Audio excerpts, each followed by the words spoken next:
starts with. I don't know who said that. Who said that? I can't see shit. Who did? Greg did. Greg? Greg? Yeah, whatever. I still don't know who you are. I didn't get a last name. I don't know. So yeah, I am Taurean Cavins-Flores, and I'm gonna be... I don't know him! Oh, someone I don't know. Clapping for me. That's good. Let's give him the benefit of the doubt. I'm gonna be leading you on this journey, and yeah, it's gonna be fun. It's gonna be wonderful. About 2 weeks ago, I emailed Raleigh. He's one of the guys who heads this whole thing up. Let's give Raleigh a round of applause. You're welcome, Raleigh. So I emailed him. I said, hey, what are we doing tonight? Do we keep it clean or do we do it dirty? You know, what's up? And he says, you can do whatever you want. And I'm like, holy shit. I can do whatever I want. So I'm writing in the shower, as I often do. It's weird. To each his own, right? Is it weird? No. When I shave my shack while doing it? Yeah, a little. So I'm writing in the shower. And I'm like, I can do whatever I want because, you know, I figure maybe let's explore the dirtiness because I do a lot of clean comedy. That's just the way my gigs fall. And it's fine. It's fun. You know, I like it. I mean, in the third grade, they love me. You know, it was like... All right, so a ladybug and a roly-poly walk into the cafeteria.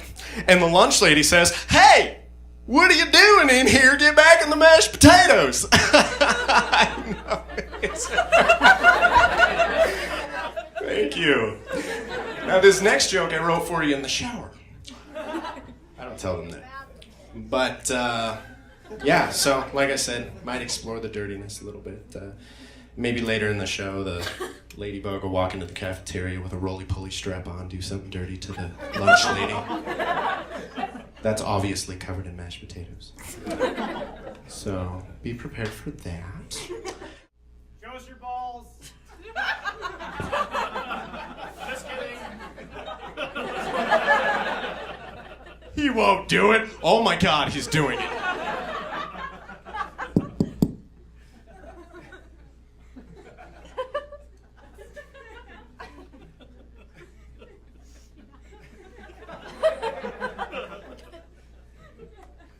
All right, so I want to talk to you guys about a very important issue that I... Is that my mom? No, it's not my mom. That's a man. I addressed it in my last show, but there were only like 12 people at that show, and seeing as there's like just south of 1,000 here, I figure you guys might be a little more receptive. See a couple guys here with girls. This message is for the guys. And it has to do with that whole, it's not what you said, it's the way you said it thing.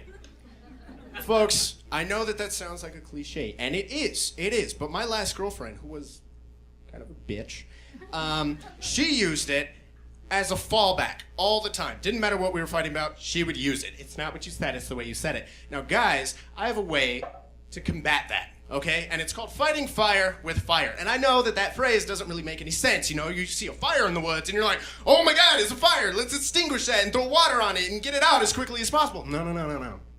Not in this sense. You see a fire in the woods, in this sense, you're like, oh my God, let's throw matches at it and gasoline, kittens, and whatever we have to keep the kindling up, okay? And I gotta admit, guys, yeah, it's a little juvenile, but ladies, you really put yourself.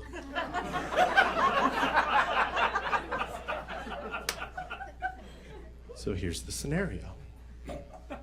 Just fine, okay? It's not what you said, it's the way you said it. Yeah, I hear what you're saying, but hear me out. I think it's not what you said, it's the way you said it. Oh my God, what are you, 6? Oh my God, what are you, 6? You are such a child. Sphincter say what? What? Oh my God, you are such a bastard. I know you are, but what am I? Oh, really? Okay, well, there's your hole right there. If I'm a bastard, that means I'm a man. I can't be a man because I'm a woman. You're a woman? Oh, you son of a bitch. All right, well, if I'm a man, then that makes you gay. I'm considering it.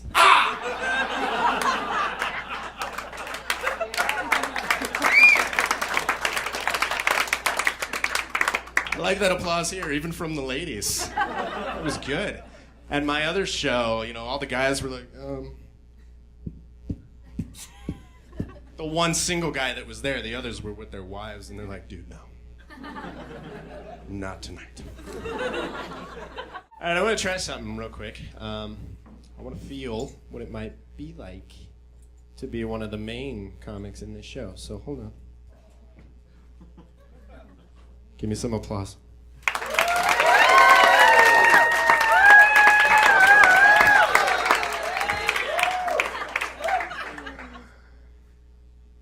So, that was fun. I liked it. No, that was good. That was good for me. Thanks for the applause. Somebody grabbed my ass backstage too, so that was fun. I think it was her. I think it was our next comic. But yeah, so as host, I feel like I'm kind of like a, you know, public service announcement here. Give you folks something to think about, something to ponder. So ponder this. The nipples, right, are the least washed body part. Now think about that, especially the ladies. You go take that, put it in your purse, take it home. When was the last time you gave yourself a nice hard nipple scrub? All right. Now, our next comedian. So everybody's enjoying the show so far, right? I gotta tell you, I'm really glad you're enjoying the show so far, because I was prepared with a plan B if you guys weren't. I was, you know, not gonna be hilarious like I am, and instead come out and put you guys on a downer, you know? Because, I mean, think about it. That means if the next comic sucked ass, I would come out here, make you want to throw yourselves in front of oncoming traffic, and then you have nowhere to go but up from that, right? So I was totally prepared with that. And, you know, I know the show's going good and everything, but I'd like to give it a try if you're all right with that. Yeah? All right, so the last comic just got off stage. Go ahead and clap.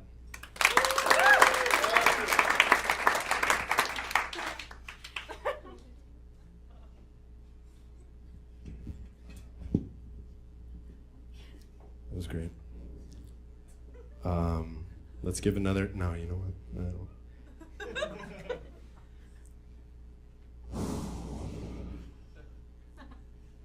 Have I told you guys about my parents' divorce yet? No. Happened when I was 5. Probably would have gone a little better. I probably could have dealt with it better if my gerbil didn't just die. It's not funny. He died due to bee stings.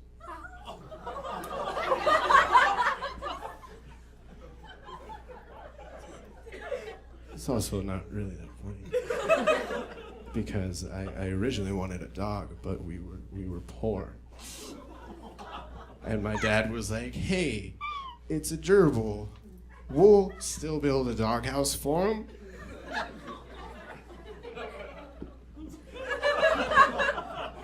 I mean, why build a doghouse outside for a gerbil?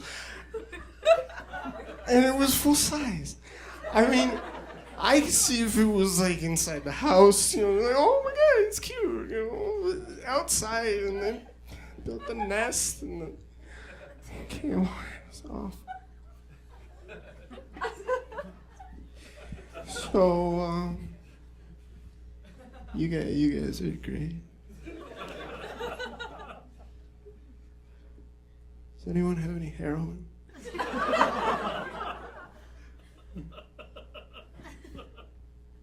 We should go to the bathroom together. Just a wee piece of advice. Don't ever get a hand job while watching a zombie movie, because that opens the door to a sexual fantasy that you do not want to explore. Like, whoa. Why am I... Oh my god, I gotta go to the bathroom. Next up, I'm all about the issues. This is actually kind of more like a life experience that I want to share with you. So one time I'm naked with a girl. And, it's getting really hot and heavy, and I'm like, oh, what do you want? And she says she didn't say it the polite way, as I'm going to say it right now, but she says, oh, I want you to go down on me, which still isn't really that polite, but that's what she wanted. What did she really say?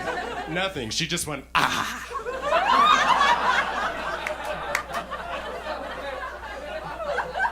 So I was like, yeah, all right, let's do that, because I don't mind doing that. I'm like, yeah, let's fucking do this. I'm gonna rock your world, because I like to pretend like I'm Bruce Willis in Armageddon, just drilling.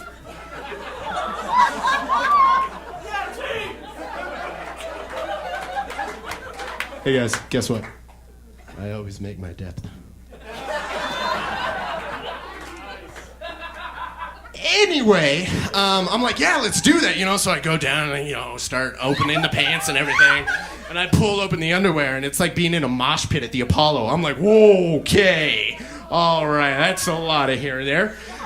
But, I'm like, she already asked for it, she's wanting it, so I'm like, yeah, all right, you know what, I'm a soldier, I'm gonna do this. And it's funny that I say soldier, because I went down there, and all of a sudden, I'm in this Vietnam movie, I'm like, we gotta get out of here, let's go!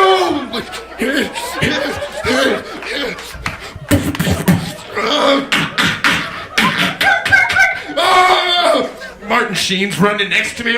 He's like, to your left. I'm like, flip, flip, flip. We got Charlie all over the place, let's go!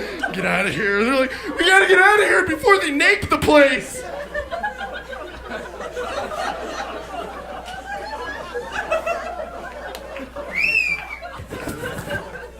I don't know if you guys have seen Apocalypse Now, but that is exactly what happens. But no, nape means napalm. And being down there, I don't really want to know what Martin Sheen was referring to. We're like, you're gonna napalm. What the fuck does that mean when we're not in Vietnam? So yeah, but it's a pretty traumatic experience. And now I have, post-traumatic pussy syndrome. PTPD. And, so, every time, I'm with a girl and she's like, hey, I want you to... I turn into Marlon Brando from the movie and I'm like, the horror. The horror. The horror. And then I just pass out. And she leaves. I don't have a lot of sex.